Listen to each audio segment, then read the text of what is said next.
네, 안녕하십니까. 사학기간 회계기준 해설을 맡은 한국사학진흥재단의 공인회계사 이학인입니다. 오늘의 강의는 사학기간 재무회계 관련 법령을 먼저 살펴보고 사학기간 재무회계 규칙 및 특례규칙에서 정해진 사학기간의 회계 제도에 대해서 살펴본 후에 특례규칙의 각 계정별 해설을 상세히 설명토록 하겠습니다. 첫째, 사학기간 재무회계 관련 법령으로서 우리가 알고 있는 대한민국 헌법 제31조의 교육을 받을 권리와 대학교의 자율성에 대한 내용이 대한민국 헌법 제31조에 규정되어 있습니다. 이를 실현하기 위해서 교육기본법이 있고 교육기본법에서 각 학교 등급별로 학종별로 초, 중, 등 교육법과 고등교육법이 있으며 고등교육법과 별도로 사립학교법이 있습니다. 그 다음에 산학협력법이라고 하는 산학교육진흥 및 산학협력 촉진에 관한 법률이 저희가 회계의 제도가 이 사립학교법과 사학교육진흥 산학협력법에서 규정되어 있으며 이 고등교육법에서는 재산 등 어떠한 그 학교를 설립하기 위한 운영 조건이 주로 규정화되어 있습니다. 그 외에 어떤 기타 교육에 관련 법률로서는 뭐 교육기관의 정보에 대한 그 공개에 관한 법률 등 아주 여러 가지 시설 뭐 이렇게 여러 가지 법률들이 있습니다. 또 저희 교육 관련 법령은 아니지만 저희의 어떠한 그 학교 회계에 영향을 미칠 수 있는 법의 예로서는 의료법, 어떤 부속병원들이 있기 때문에 부속병원들은 의료법에 의한 회계를 재무제표를 작성하여야 하며 이 사립학교 교직원 연금법은 아주 일정 부분 어떤 그 사립학교 교직원에 대한 그 연금은 그 학교 법인이 부담하여야 된다. 법인 부담금에 대해서 규정이 되어 있어서 제가 적어 보았습니다. 그러면 가장 중요한 사립학교법을 제일 마지막으로 하고 먼저 고등교육법 먼저 설명을 드리겠습니다. 고등교육법은 어떤 그 고등교육법에서 규정한 대학의 정의와 대학을 설치 운영하기 위해서 어떠한 것들을 갖추어야 되는지에 대해서 주로 규정하고 있습니다. 여기서 이 대학을 설립하기 위해서 특히 사립학교 같은 경우에는 4가지의 요건이 필요로 합니다. 이것은 이 대학 설립 운영 규정에서 특히 규정하고 있는데 대학을 설립 운영하기 위한 4가지 요건은 교원, 그 다음에 교지, 그 다음에 교사, 그 다음에 수익용 기본 재산이 있습니다. 그래서 이 교원, 교지, 교사는 모든 교육기관에서 필수적으로 갖추어야 되고 이 수익용 기본 재산은 대부분 이 사립학교, 그러니까 들이 갖추어야 하는 요건입니다. 이러한 내용들은 이 대학 설립 운영 규정에 더 상세하게 설명되어 있으며 이 강의 제일 마지막에 수익용 기본 재산에 대해서 별도로 추가적인 설명을 드리도록 하겠습니다.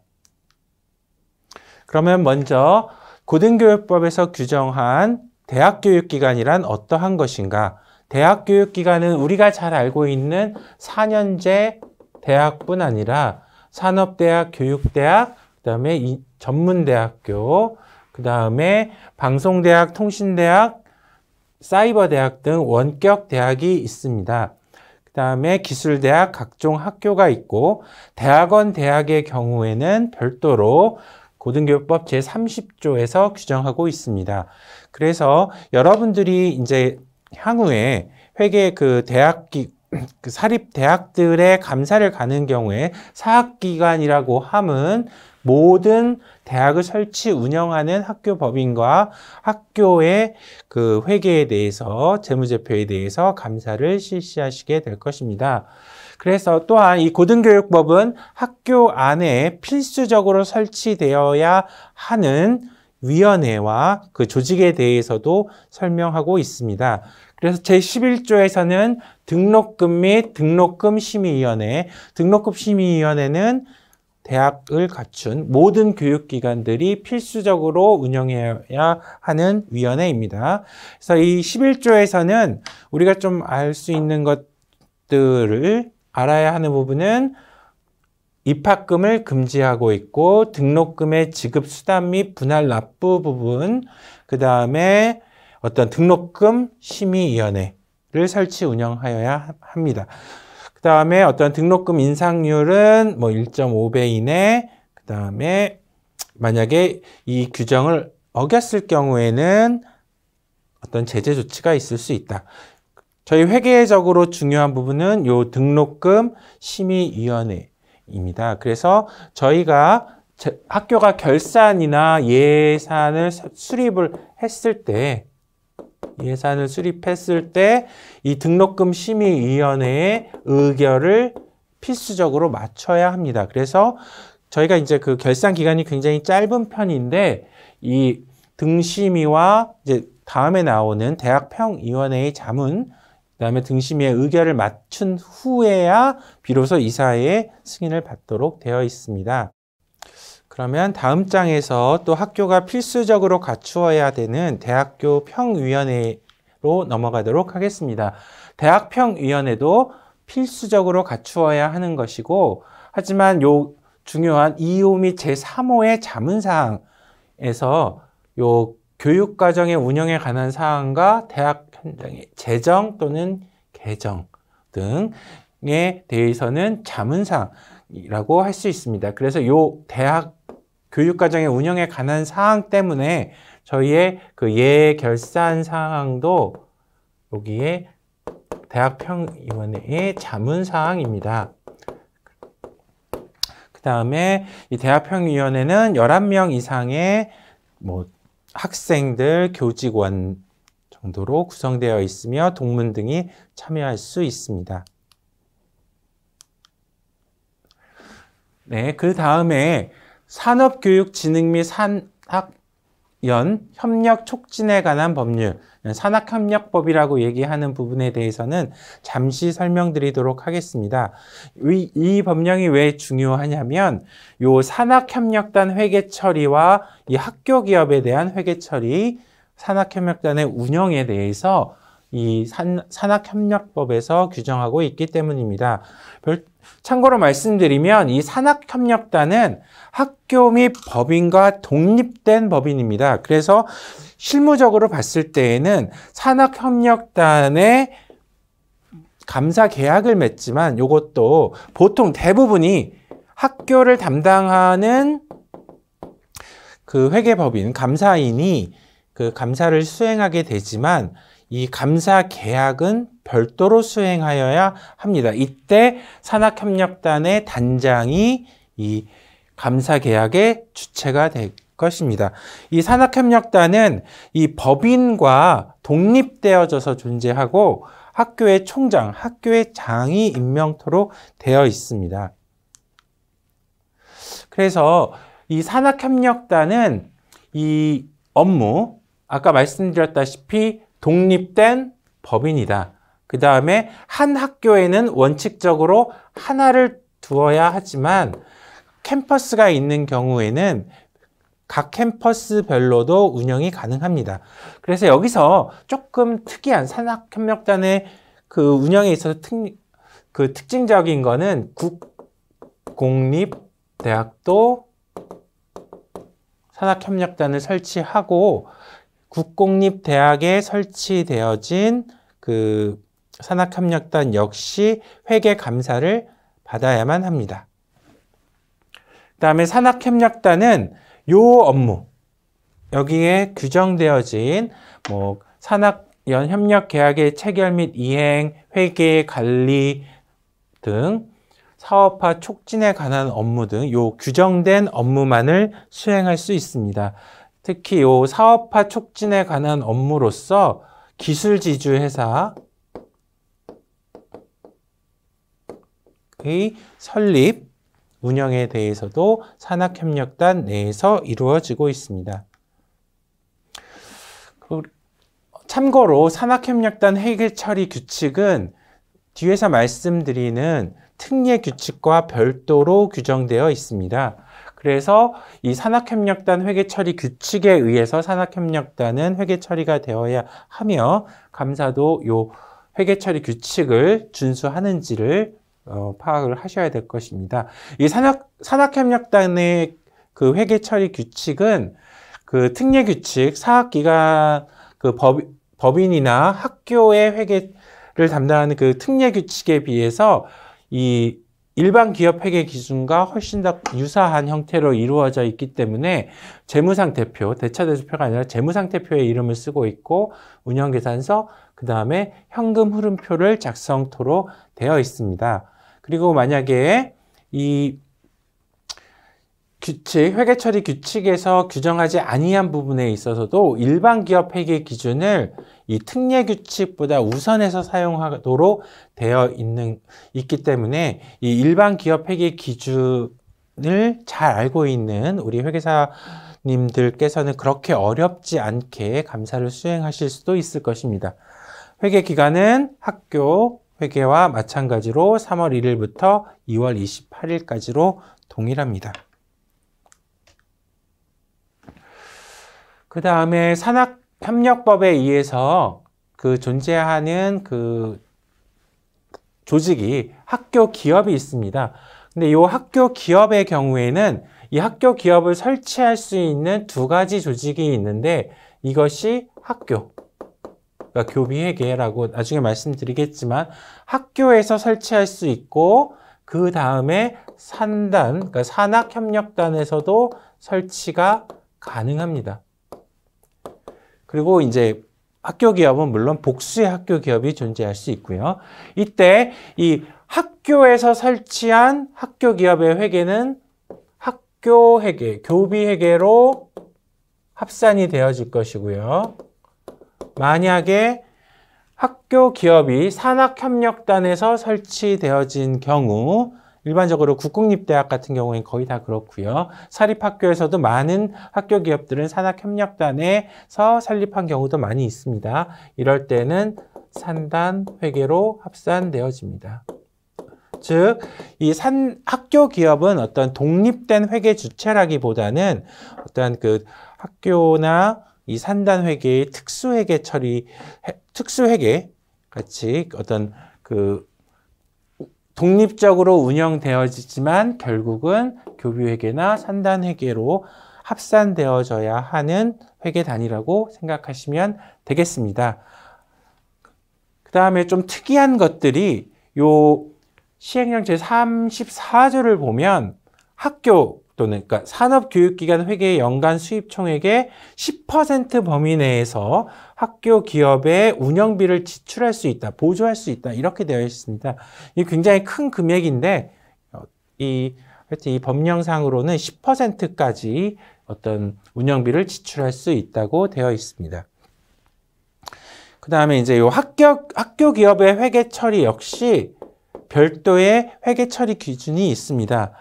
그래서 학교 기업의 회계 처리는 이 학교 기업의 회계 처리 기준에 의해서 작성되어야 합니다. 하지만 아까 말씀드렸다시피 결과적으로는 교비회계 또는 산단회계로 합산되어져야 합니다. 이 부분은 뒤에서 다시 한번 더 자세하게 말씀드리도록 하겠습니다.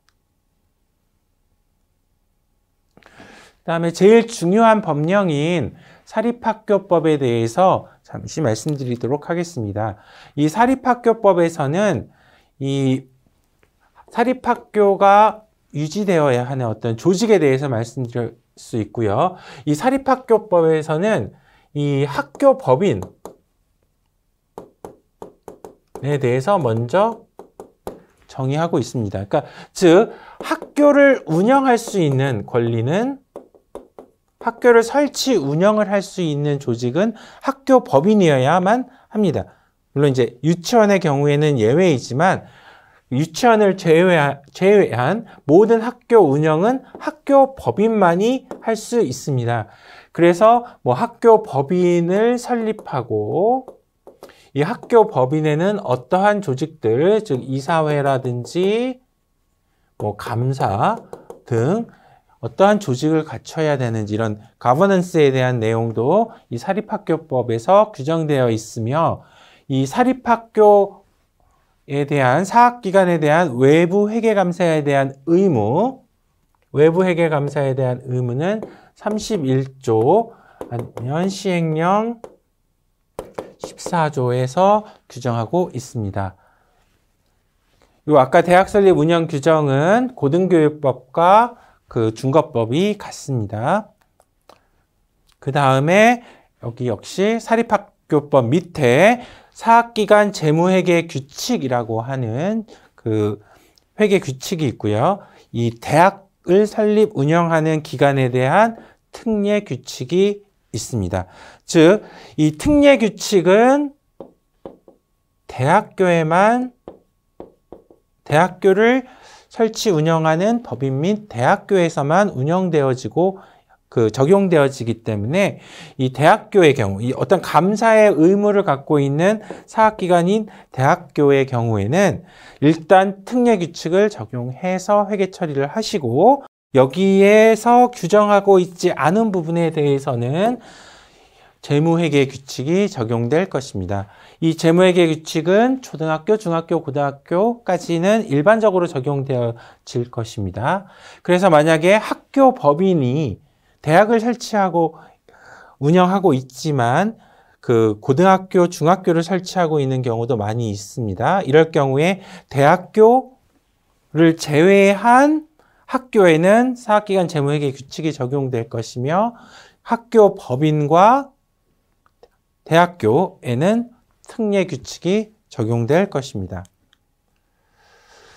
사립학교법에서 저희에게 제일 중요한 조항은 제28조와 제29조입니다. 요 특징적인 것은 요 28조와 29조에는 사립학교법에 처벌 규정이 있는 조항입니다. 그래서 이 28조와 29조를 위배되는 행동을 했었을 때에는 2년 이하의 징역 또는 2천만 원 이상의 벌금 등 이 처벌 규정이 있는 조항이 되겠습니다. 그래서 요 재산의 관리 및 보호에 있어서는 가장 중요한 부분은 학교의 기본재산, 요 기본재산에 대해서도 뒤에서 설명을 드리겠지만 기본재산은 교육용 기본재산과 수익용 기본재산이 있습니다. 아까 말씀드렸다시피 교육용 기본재산에는 교지와 교사가 있을 거고요. 그 다음에 이제 수익용 기본재산에 매도, 증여, 교환, 용도 변경 또는 담보 이럴 경우에는 반드시 관할청의 허가를 받아야 한다. 이럴 때 관할청은 교육부가 되겠죠. 대학교의 관할청은 교육부입니다. 이 교육부에 예외가 있는 거는 제주자치도에 설치 운영 중인 사립학교의 경우에는 관할청이 제주자치도가 되겠습니다. 그 다음에 학교 교육에 직접 사용되는 학교 법인 재산 중 대통령령으로 정하는 것은 매도하거나 담보로 제공할 수 없습니다. 또한 그 등록금 등의 계좌는 압류될 수도 없습니다. 그래서 대법원 판례를 보더라도 이 교육용 기본재산에 대해서 어떤 관할청의 승인이 없이 이루어진 거래는 무효화되는 경우가 많이 있습니다. 그 다음 회계의 구분입니다. 회계의 구분, 이 감사를 하시면서도 특히 유의하셔야 하는 조항이 되겠습니다. 이 29조, 특히 요 6항은 저희가 감사하는 데 있어서 굉장히 중요한 그 법령 위반 사항이 될 수 있으므로 특히 유의하셔야 할 것입니다. 이 회계 구분에서는 가장 큰 건 뒤에서도 설명드리겠지만 학교 법인의 회계는 법인 회계와 학교 회계로 나누어져 있습니다. 그 다음에 이 두 개의 회계는, 그러니까 물론 이 학교 자체는 법인격이 없습니다. 법인격이 없습니다. 하지만 회계는 구분되어져야만 하는 것입니다. 그래서 아까 이 교육용 기본자산 같은 경우, 수익용 기본자산, 교육용 기본자산 같은 경우에 많은 부분 이 교육용 기본자산은 물론 이 학교의 회계에서 관리되어야 하지만 여러분들이 등기부 등본을 띄워보시면 아시다시피 법인의 소유로 되어 있습니다. 이 이유는 학교는 법인격이 없기 때문입니다. 하지만 회계는 구분되어져야만 합니다. 학교에 속하는 회계는 교비회계와 부속병원 회계로 구분할 수 있고 교비회계는 등록금 회계와 비등록금 회계로 구분되어집니다. 다음에 다시 또 한번 그 요약해서 말씀드리도록 하겠습니다. 그 다음에 학교의 그 이 수입원인 이 수업료하고 기부금은 별도 계좌로 관리하여야만 합니다. 그 다음에 중요한 부분, 아까 말씀드렸다시피 학교의 어떠한 그 예결산 부분은 대학평의원회의 자문 등록금 심의위원회의 심사 의결을 받아야만 합니다. 더 중요한 6항 교비회계에 속하는 수입이나 재산은 다른 회계로 전출되어 하거나 목적 외로 부정하게 사용할 수 없습니다. 그러니까 지금 현재의 그 사립학교법에 의하면 이 법인의 재산 또는 자금이 학교로 가지는 이 교비회계로 가는 거에 대한 그 제한은 거의 없습니다. 하지만 이 교비회계에서 법인으로 가는 어떠한 그 자금의 전출이라든지 이러한 부분에 대해서는 굉장히 엄격하게 규제하고 있습니다.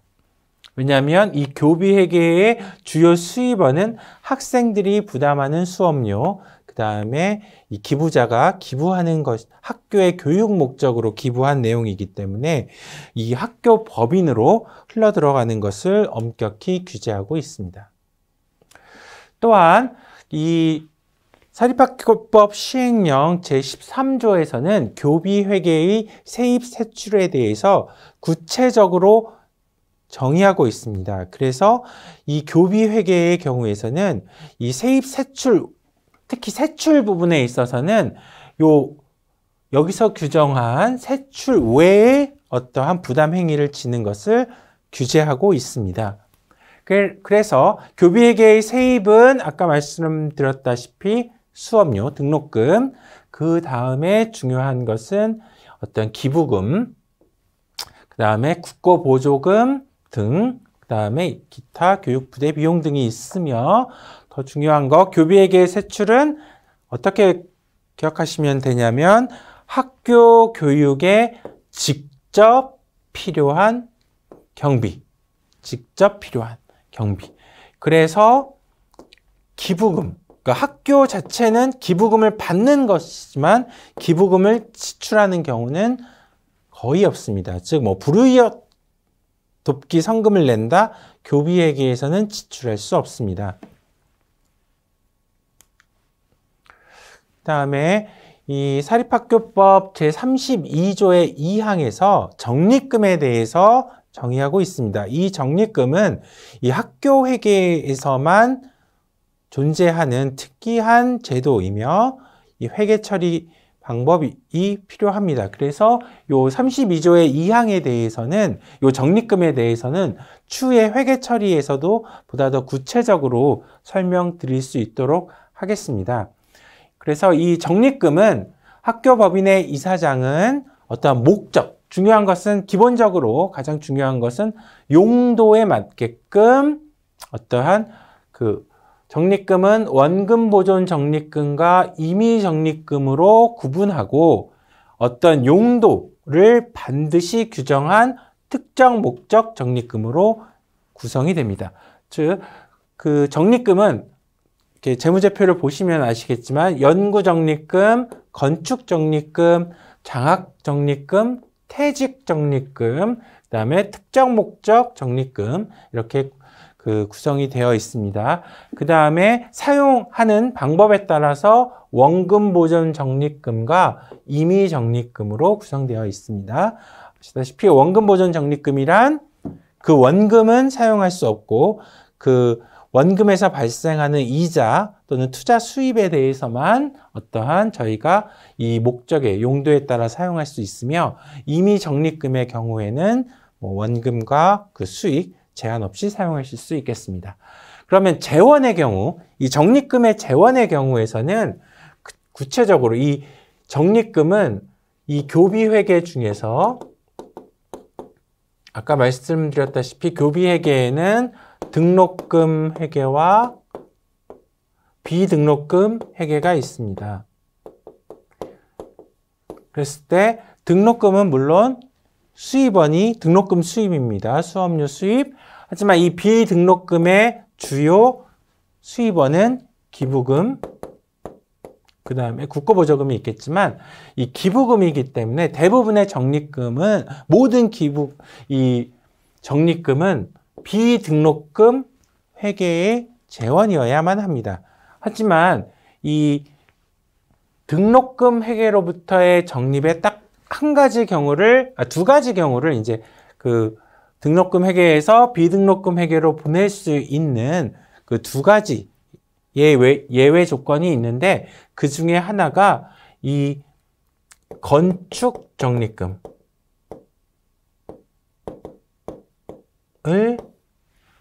적립할 수 있게끔, 그러니까 감가상각비 상대, 건물의 감가상각비를 한도로 해서 이 등록금 회계에서 비등록금 회계로 전출할 수 있도록 허용하고 있습니다. 이때 또 약간 주의하셔야 될 거는 이 건축 적립금, 등록금 회계의 재원으로 쌓아진 건축 적립금에 대해서는 이 재원이 등록금이기 때문에 여러 가지 제한 조건이 있는데 그 중에 하나가 사용 용도, 두 번째가 투자 방법입니다. 투자 자산입니다. 이 사용 용도의 경우에는 건축물의 신축, 증축 및 개수, 보수 등으로만 사용할 수 있습니다.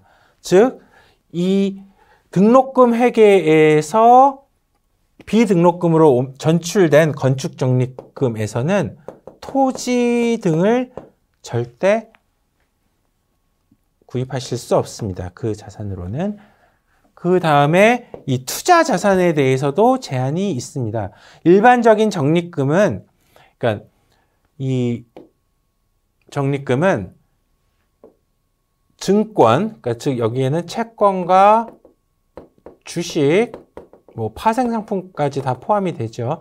이 증권의 적립금의 50% 한도 내에서 지출을 하실 수 있으며 10분의 1의 경우에는 이 학생이 교원 또는 소속 교원 또는 학생이 개발한 벤처회사, 벤처기업에 투자할 수 있도록 허용하고 있습니다. 하지만 요 등록금 재원으로 적립된 건축 적립금 부분에 대해서는 그냥 예금으로 예치하셔야만 합니다. 투자 요런 곳에 그 증권의 취득이라든지 벤처기업에 투자하실 수 없습니다. 그 다음에 요 특수관계자의 기업, 법인에 투자한 경우에 대해서는 추가적인 명세서를 작성하여야 합니다. 요 특수관계자 부분도 뒤에서 다시 상세하게 설명드릴 수 있도록 하겠습니다. 네, 사립학교법에서 이 회계기간, 이제 회계와 관련된 회계기간은 1년이고요. 그 다음에 이 3월 1일부터 2월 말까지로 한다. 기존에는 요 다르게 정할 수 있다 요 부분이 없었는데 이제 추가되어져서 학교가 뭐 선택할 수 게 대해서 뭐 9월 1일부터 이렇게 하는 경우도 있지만 제가 본 경우에는 그 학교의 회계 기간은 일률적으로 3월 1일부터 다음 연도 2월 말까지입니다. 그 다음에 이 국공립대학의 참고적으로 국공립대학의 회계 연도도 3월 1일부터 2월 말입니다. 이건 더더욱 참고인데 경제자유구역에서 운영하는 외국교육기관, 그러니까 뭐 송도나 제주도 이런 데 가보시면 어떤 이 외국교육기관, 뭐 그게 고등학교일 수도 있고요, 대학교일 수도 있는데 이 외국의 교육기관이 한국에 캠퍼스를 설립한 경우들이 있습니다. 이러한 경우에는 설치 법령, 근거 법령이 사립학교법이 아니라 경제자유구역 및 제주국제자유도시의 외국교육기관 설립 운영에 관한 특별법이며 이 특례규칙에 따른 회계가 되는 것이 아니라 이 외국교육기관이라는 회계 기준이 별도로 존재하고 있습니다. 이 외국교육기관 회계 기준 역시 굉장히 이 일반 기업의 회계 기준과 비슷합니다. 근데 좀 특이한 것은 공인회계사의 회계 감사가 의무입니다. 그래서 여러분들 중 몇 분들은 이미 이런 그 외국 교육기관이 운영하는 그 국내 캠퍼스 등에 대해서도 감사를 실시하고 계실 것입니다. 네, 그러면 이제 그 사학기관 재무회계 규칙 및 특례 규칙에 대해서 보다 좀 자세하게 설명드리도록 하겠습니다. 아까 말씀드렸다시피 이 사학기관의 회계 단위는 일단 큰 것이 이 학교 법인, 그러니까 이 학교는 법인격이 없다. 학교를 운영하기 위해서는 법인이어야만 한다. 그런데 이 학교 법인의 경우에 회계는 구분되어져야 된다. 일단 무엇이 법인 회계와 학교 회계는 엄격히 구분되어져야 합니다.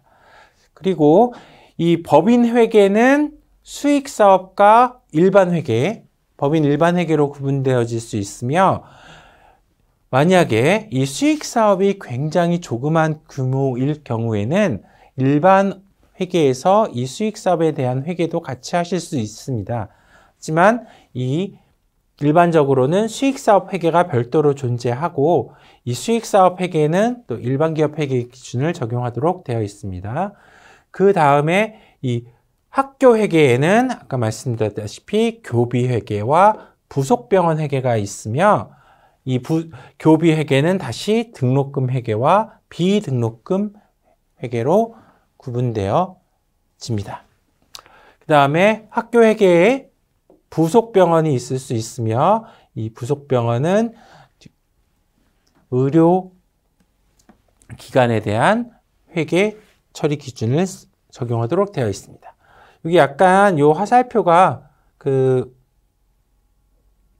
오해를 일으키기 쉬운데 이 산학협력단 회계는 이 학교의 회계와 완전히 구분되어진 이 법인 자체가 아까 학교는 법인격이 없다고 말씀드렸지만 산학협력단은 법인이기 때문에 독립적으로 존재하는 법인이고 이에 따라서 산학협력단 회계도 이 학교 회계 또는 학교 법인의 회계와 합산되거나 뭐 이러지 않습니다. 이거는 완전 독립된 기관이기 때문이죠.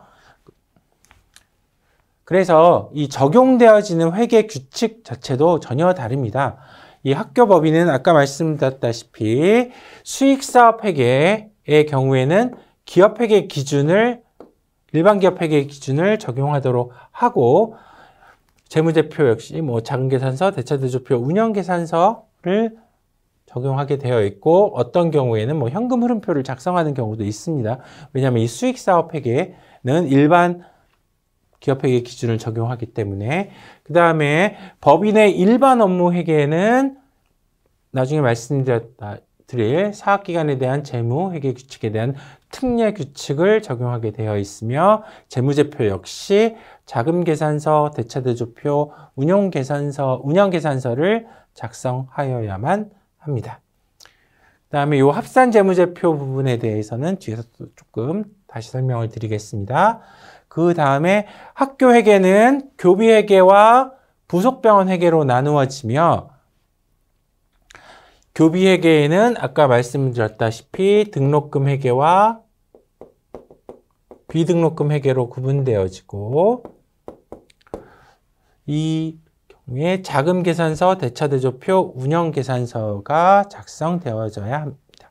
학교의 거의 대부분의 학교는 결산서, 결산 시에는 등록금, 비등록금 회계를 구분해서 결산을 하고 저희 회계 감사를 할 경우에는 대부분 등록금, 비등록금 회계가 합쳐진 그 교비 회계의 재무제표를 감사하는 경우가 많습니다. 하지만 학교의 경우에는 거의 대부분의 학교는 등록금, 비등록금 회계 별도로 결산서, 자금계산서, 대차대조표, 운용계산서를 작성하고 있습니다.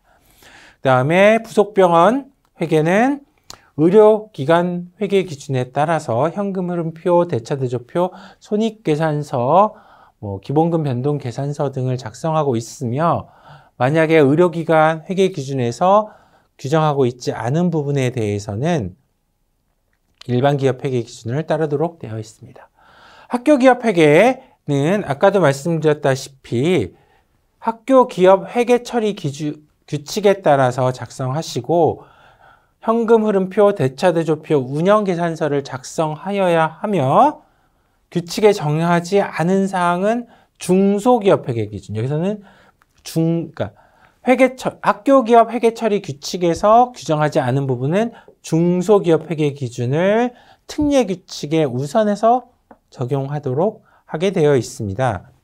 이때 하지만 이 학교 기업 회계는 학교 스스로는 자금계산서 또는 대차대조표, 운영계산, 현금흐름표, 대차대조표, 운영계산서를 작성하기도 하나 궁극적으로는 이 학교 기업이 설치되어진 학교 교비회계 또는 산단회계로 합산되어져서 재무제표가 작성이 될 것입니다. 산학협력단은 아까 말씀드렸다시피 별도 법인이므로 별도의 산학협력단 회계처리 규칙이라는 별도의 회계처리 규칙에 의해서 작성되어야 하며 규정되어지지 않은 부분에 대해서는 기업 회계 기준을 적용하도록 하게 되어 있습니다. 재무제표 이름 역시 굉장히 기업 회계 기준처럼 현금 흐름표, 재무상태표, 운영계산서 등을 작성하도록 하게 되어 있습니다. 그래서 많은 부분에 대해서 이 산학협력단에 대한 감사 역시 이 학교 법인을 감사하는 감사인과 계약을 맺는 것이 통상적이긴 하지만 반드시 그러한 것은 아닙니다. 몇몇 학교의 경우에는 산단이 다른 학교 법인의 감사인과 다른 감사인을 선임하는 경우도 있습니다. 그러면 사학기간 재무회계 규칙에 대해서 먼저 설명을 드리겠습니다. 다시 한번 말씀드리면 이 사학기간 재무회계 규칙은 그러니까 저희 대학을 설립 운영하는 기관한테는 일반 규정이라고 할 수 있습니다. 그래서 이 특례 규칙이 있으면 특례 규칙은 학교 법인, 그러니까 대학교를 설치 운영하는 학교 법인과 학교에 적용되어지기 때문에 먼저 특례 규칙을 살펴보시고 이 특례 규칙에 적용되어 있지 규정하고 있지 않은 부분에 대해서는 이 재무회계 규칙을 적용하시면 될 것입니다. 그래서 이 목적은 이 사학기간의 재무회계 규칙에 대한 재무회계 규칙의 목적은 사립학교법에 의하여 학교법인, 공공단체 이외의 법인과 이들이 설치 경영하는 학교 및 사인이 설치 경영하는 학교의 재무회계 운영에 관하여 필요한 사항을 규정함을 목적으로 한다. 여기서 아까 말씀드렸다시피 개인이 설치 경영할 수 있는 학교는 유치원밖에 없습니다. 현재 법령상 이 사립학교는 반드시 법인이 이제 설립을 하셔야 되고요. 요 제4조의 재무와 회계 운영의 기본 원칙 이제 규정하고 있는데 이게 생각보다 굉장히 포괄적이지만 굉장히 많이 이제 적용, 뭐 감사를 한다거나 뭐 교육부에서 감사를 해도 항상 이 부분이 나옵니다. 그래서 법인과 학교의 재무와 회계는 건전하게 운영하여야 하며 국가의 정책과 사회의 공공기관으로서의 의무와 그 설립 목적에 반하여서는 아니한다. 굉장히 일반적이고 추상적이지만 굉장히 많이 언급되어지는 기본 원칙이 되겠습니다. 그 다음에 이제 수입의 직접 사용 금지라고 하는 부분은 이 사학기관의 그 회계의 가장 큰 특징 중에 하나가 예산회계입니다. 예산회계.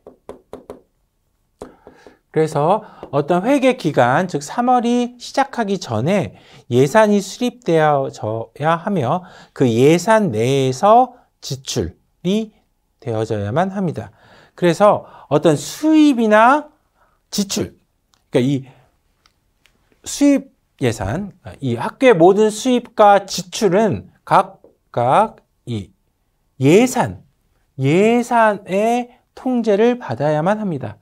그래서 예산 안에 포함되어 있지 않은, 예산을 초과하거나 예산에 편성되어 있지 않은 것은 저희가 직접 사용할 수 없다. 즉 예산에 편성되어진 부분만큼, 금액과 항목만큼만 지출할 수 있다.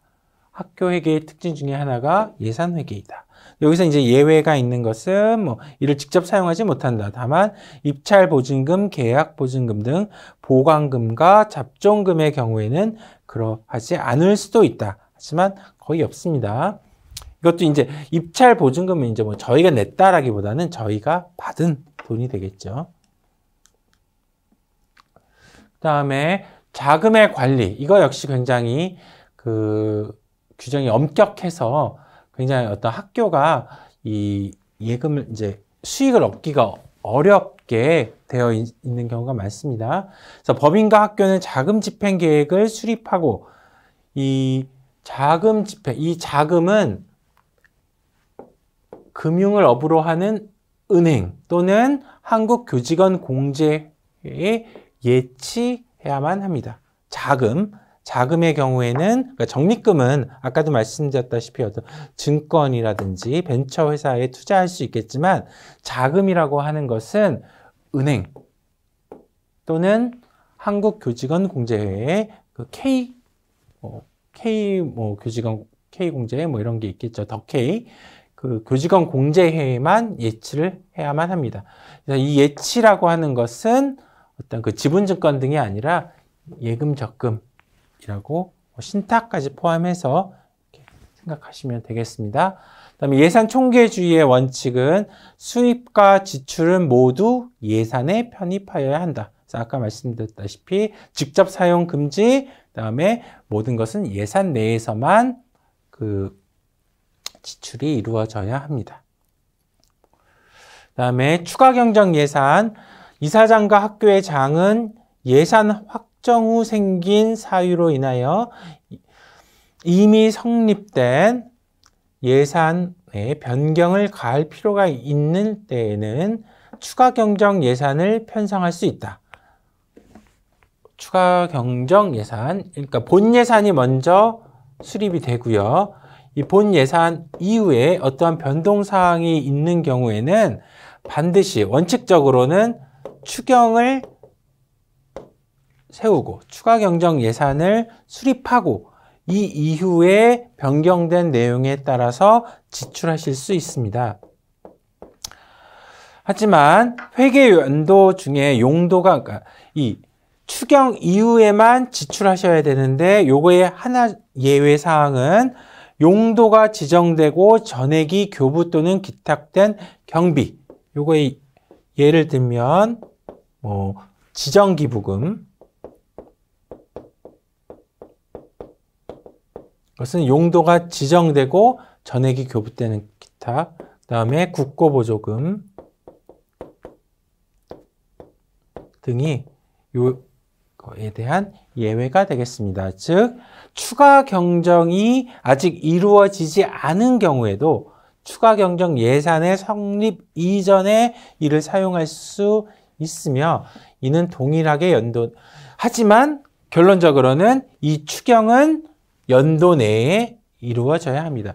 이 추경 때문에 이 결산 사항에 대해서 뭐 지적 사항이 있거나 뭐 아니면 뒤에서도 말씀드렸다시피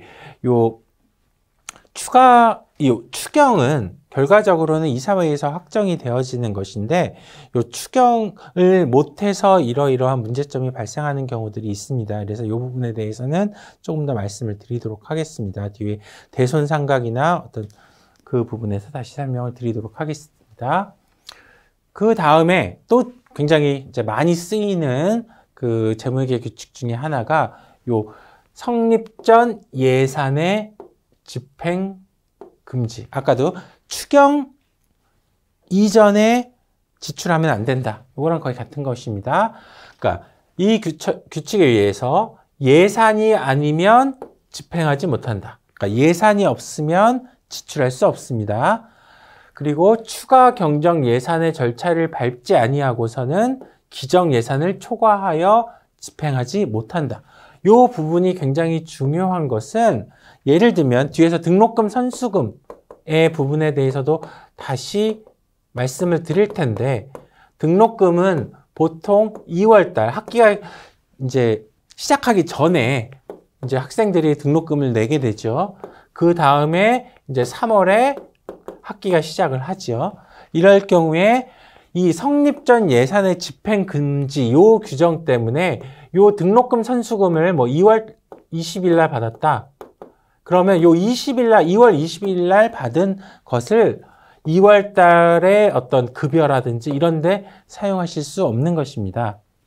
그 다음에 요 지출의 방법은 또 약간 특이한 것이 현금이 아닌 뭐 수표 또는 뭐 무통장 입금에 등에 따라서 뭐 이체 등의 방법을 사용하도록 하고 이 또 굉장히 특이한 게 상용의 소액 지출을 위해서 100만 원 이하의 현금을 보관할 수 있다. 그래서 거의 대부분의 학교에 이제 그 대차 대조표를 보시면 현금이라고 하는 게 뭐 100만 원 이하인 경우가 되게 많고 뭐 지출원이 여러 개인 경우에 뭐 캠퍼스가 2개 있거나 뭐 이런 경우에도 보면 뭐 200만 원 뭐 이런 식으로 밖에는 없습니다. 왜냐하면 상용의 소액 지출을 위한 현금 계정을 보관할 수 있는 한도가 100만 원이기 때문입니다. 그 다음에 요 국가계약법에 의한 계약의 원칙, 이것도 굉장히 중요한 저희 나중에 그 주석사항과 그 법령, 그 재무제표의 확인사항, 재무제표의 확인사항 중에 중요한 요건입니다. 그래서 계약은 원래대로 하면 일반 경쟁이 원칙입니다. 그러니까 법인이나 학교가 하는 모든 계약의 일반적인 원칙은 그러니까 제조, 구매, 뭐 용역 등 뭐 공사 이런 경우에는 국가계약법에 의한 일반 경쟁이 원칙인데 금액이 작은 경우에는 뭐 예외 규정이 있습니다. 그래서 뭐 건설공사 4억, 전문공사 2억, 그 다음에 더 중요한 거는 물품 및 용역 구매의 경우에는 2천만 원 이하의 경우에만 수의계약이 가능하다.